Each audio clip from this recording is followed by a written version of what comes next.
Roni math জোনে আপনাদের স্বাগতম। আমরা আসছি আজকে বিসিএস প্রিলিমিনারি 45তম প্রিলিমিনারি কোশ্চেন নিয়ে অঙ্কের সমাধান নিয়ে আসছি।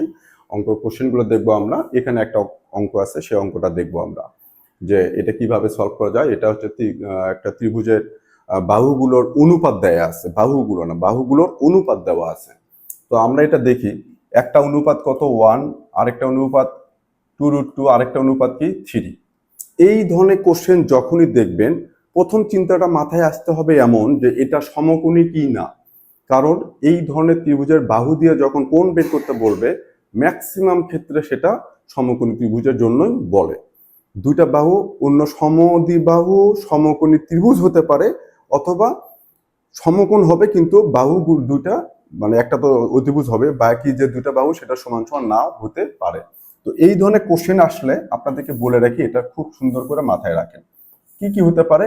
একটা সমকোণ হবে, আর এই দুটা সমান হতে পারে, অথবা কি হবে এইরকম, এটা সমকোণ হবে, এটা যা হবে তার ডাবল হবে, এটা টয়েস কিংবা 1/3 হবে। যাই হোক না কেন, কোনোভাবে এটা কি হতে পারে, সমকোণী ত্রিভুজ হতে পারে। সেই সমকোণী ত্রিভুজের জন্য আমাদের যে পিথাগোরাসের যে সূত্রটা জানি আমরা, অতিভুজ স্কয়ার, অতিভুজ স্কয়ার সমান কি ভূমি স্কয়ার প্লাস ভূমি স্কয়ার প্লাস লম্ব স্কয়ার। এটা আমরা জানি পিথাগোরাসের সূত্র। এই সূত্রটা কার জন্য অ্যাপ্লিকেবল? শুধুমাত্র সমকোণী ত্রিভুজের জন্য, অন্য কোনো ত্রিভুজের জন্য কিন্তু এটা করা যাবে না। এখন আমরা যদি এটা করি, এখন চেক করে দেখি যে আমি এখানে 1 স্কয়ার যদি করি প্লাস 2√2 যদি স্কয়ার করি, তাহলে কি থাকে আমার 1 প্লাস এটার উপরে স্কয়ার করা, এটা মানে কি 2 স্কয়ার করলে 4, √2 উপরে স্কয়ার করলে কি হবে, এটা দুটো কিন্তু আলাদা আলাদা স্কয়ার হবে। তাহলে 2 স্কয়ার ইন্টু √2 এটার উপরে স্কয়ার, 1 প্লাস 2 স্কয়ার 4 ইন্টু √2 উপরে স্কয়ার করলে 2 হবে, 4 2 যার 8, টোটাল কত 9। এটা পেলাম আমি। এই দুটাকে স্কয়ার করে যোগ করলে তার মানে কি এই দুটার মধ্যে একটা ভূমি হবে, একটা কি লম্ব হবে। এই যে বৃহত্তর যে বাহুটা 3 স্কয়ার করলে সেটা কি হবে 9, তার মানে এটা কি হচ্ছে আমার অতিভুজ। যখনই এটা হবে তখনই আমি সাথে সাথে এটা ধরে নেব যে এই ত্রিভুজটা হবে সমকোণী ত্রিভুজ, সমকোণী ত্রিভুজ। এখন এখানে ছোট্ট একটা টিপস দিয়ে দিছে, কি রকম? বৃহত্তর কোণ। আমি এর আগের ক্লাসে আমি বলেছিলাম যে একটা ত্রিভুজ সমকোণী হবে না স্থূলকোণী হবে না সূক্ষ্মকোণী হবে, সেটা নির্ভর করবে ওই ত্রিভুজের তিনটা কোণের সবচেয়ে বড় যে কোণ সেটার উপর।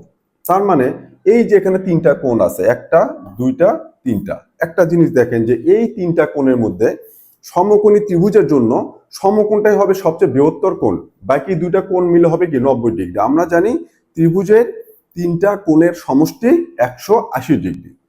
তিনটা কোণ মিলে সবসময় কি হবে 180 ডিগ্রি। সেই ত্রিভুজটা যেভাবেই হোক, যেভাবেই ত্রিভুজটা আঁকান না কেন, তিনটা কোণ যদি যোগ করেন সেটা হবে 180 ডিগ্রি। এখন এটাই যদি 90 ডিগ্রি হয়, তাহলে এই বাকি দুটা মিলে কি হবে 90 ডিগ্রি, বাকি দুটা যোগ করলে হবে বাকি 90 ডিগ্রি। কারণ টোটাল 180 ডিগ্রি, 90 ডিগ্রি চলে গেল, থাকলো কত 90 ডিগ্রি। সেই 90 ডিগ্রি কার কার মধ্যে আছে, এই দুটো যোগ করলে হবে 90 ডিগ্রি। তার মানে সমকোণী ত্রিভুজের বড় কোণটাই হচ্ছে 90 ডিগ্রি। তাহলে একটা ত্রিভুজের আমি বলছিলাম যে আমি এই ত্রিভুজটাকে কি বলবো, এটাকে স্থূলকোণী বলবো। কারণ এই ত্রিভুজের তিনটা কোণের মধ্যে সবচেয়ে বড় কোণ যেটা, যদি কোণের উপর নির্ভর করে ওই ত্রিভুজটাকে যদি সংজ্ঞায়িত করি, তাহলে আমি বলবো এই ত্রিভুজটা স্থূলকোণী। তার মানে যদি সূক্ষ্মকোণী ত্রিভুজ বলি, সবচেয়ে বড় যে কোণ ত্রিভুজের সেটা কি হতে হবে, সূক্ষ্মকোণ হতে হবে। মানে কি 90 ডিগ্রির চেয়ে ছোট। এখানে ধরলাম যে এটা একটা কোণ, এটা ধরলাম 120 ডিগ্রি, এটা ধরলাম 50 ডিগ্রি, এটা ধরলাম 10 ডিগ্রি, বা এটা 50 ডিগ্রি, এটা 10 ডিগ্রি। তাহলে এই ত্রিভুজের তিনটা কোণের মধ্যে সবচেয়ে বড় কোণ কোনটা, 120 ডিগ্রি। তখন আমি এটাকে বলবো এটা স্থূলকোণী ত্রিভুজ। যদিও এই ত্রিভুজে দুইটা সূক্ষ্মকোণ বিদ্যমান। তো তিনটা কোণের মধ্যে দুটা সূক্ষ্মকোণ বিদ্যমান থাকুক আর যাই হোক, সবচেয়ে বড় যে কোণটা যেটা হবে ওই ত্রিভুজটাকে সেই কোণ বলা হবে। যখন এখানে দেখলাম যে যে পিথাগোরাসের সূত্র অ্যাপ্লাই করা গেল, তার মানে এটা কি সমকোণী ত্রিভুজ। সমকোণী ত্রিভুজ যদি হয়, তখন এই যে বৃহত্তর কোণটির মান কত হবে 90 ডিগ্রি, মানে কি সমকোণ হবে। এই সমকোণী ত্রিভুজের যে কোনো সমকোণী ত্রিভুজের সমকোণটাই হবে সবচেয়ে বৃহত্তর কোণ, বা বৃহত্তর কোণের মান হবে 90 ডিগ্রি। তখন বৃহত্তর কোণটা মানটা কত হবে 90 ডিগ্রি। এইভাবে আমরা এই ধরনের যত কোশ্চেন আসবে আপনারা সব সময়ের জন্য চেষ্টা করে আগে দেখবেন যে সবচেয়ে বড় যে বাহুর দৈর্ঘ্য সেটা স্কোয়ার করব, তারপরে কি করব, যে ছোট দুটো স্কোয়ার করে দেখব, যে দেখে দেখবো আমি যে এইটা অ্যাকচুয়ালি যে সমকোণী হয় কি না। যদি সমকোণী হয় তাহলে তো হয়েই গেল। সবসময়ের জন্য এই বিষয়টা খেয়াল রাখবেন। তাহলে সমকোণী ত্রিভুজ হওয়ার সাথে সাথে আমার বড় কোণটা কিন্তু সবসময়ের জন্য হবে 90 ডিগ্রি, বৃহত্তর কোণটা। আশা করি বোঝাতে পেরেছি। ধন্যবাদ।